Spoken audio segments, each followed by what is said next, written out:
பாகவதம் பரவசோரடை நாரதர் பிரவேசம். ஓம் நமோ நாராயணாய. அன்பர்களை கிருஷ்ணநாமத்தை எண்ணி தொடங்குவோம். கோவிந்தா கோவிந்தா கோவிந்தா. நைமிசாரண்ய வனத்தில் இருந்த முனிவர்கள் சூதரிடம் ஒரு மர்மத்தை ஆராய்ந்து கேள்வி எழுப்பினர். வேதவியாசர் ஏன் மனநிறைவு பெறவில்லை?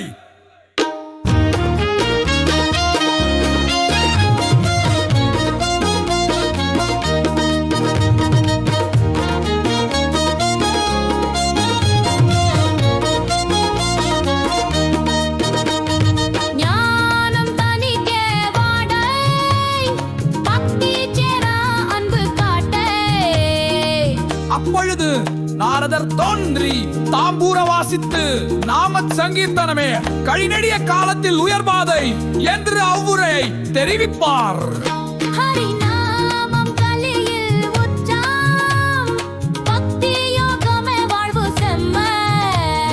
இத்துடன் பகவதத் கதை சுவடுத்து வருகிறது. பக்தி, கருணை, விஞ்ஞானம் என்பவை வாழ்வின் துருவ நட்சத்திரங்கள்.